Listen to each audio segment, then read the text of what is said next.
So, I watched the new John Wick spin-off, Ballerina. I didn't really expect much cause spin-offs are usually cash grabs or like mediocre fan service, but this one, nah, it's got something different going on. And today, I'm gonna tell you why it's a perfect spin-off for John Wick. If you don't know me, I'm Sam, I watch movies and here I break them down and tell you my honest take about each one of them. Subscribe and join our family so you don't miss out on any details about new releases. Without further ado, let's start. When it comes to action movies, John Wick sits at the top of my list, no questions asked. The problem with most sequels or spin-offs are that they either try too hard to copy or lose the original soul. But Ballerina actually nails the balance perfectly. The gunplay and action scenes are top-notch. None of that boring repeat the same shot for 20 minutes nonsense. Every fight feels fresh and creative, like they actually thought about the action scenes instead of just ticking off the action scenes box. The movie delivers those fast, brutal, and stylish John Wick action scenes that we love. But here's the thing that I like the most about the movie. Keanu fights in his own style and Eve fights in her own. This shows that they really wanted to make a different movie, not just another copy of the original one. The vibes are totally John Wick. You know you're in the same universe with that dark, slick, and relentless energy. Eve is not a clone of John, and she's not copying his actions. It's a proper handshake between two different fighters, each with their own motivation to fight. And that's why the movie works so well, respecting the John Wick DNA while letting Eve shine in her own style. And the cinematography, it was perfectly matched. Every shot screamed high quality. And another thing that I can confidently say was perfect was the color grading. The blue and purple hues everywhere. The team clearly put hours into recreating that John Wick vibe just right so you can see it immediately. It's not just a filter, it's a mood. In fact, I want you to watch this scene and tell me if it's not gorgeous.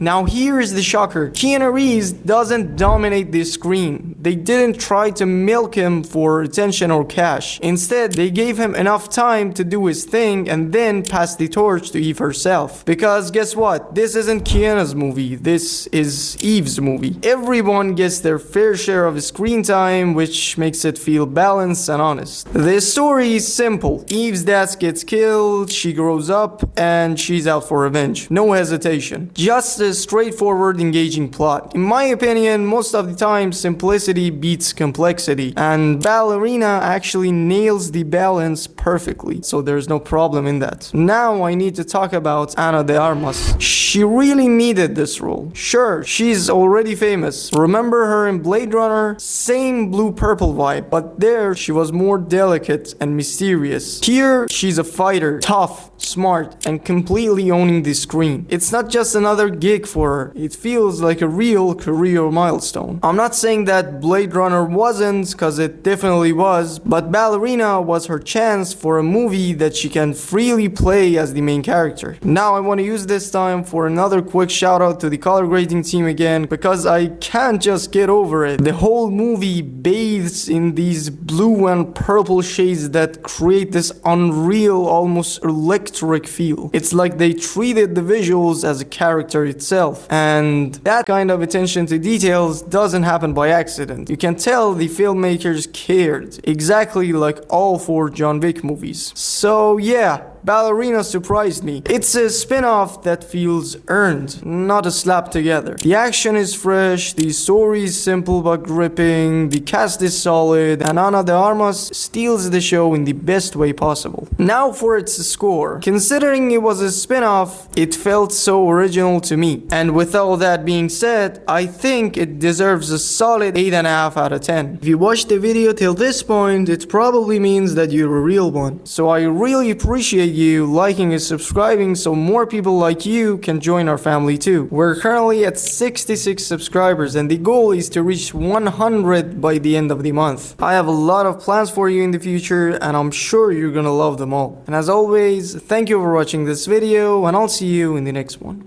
In order for this all to work, you need to completely let me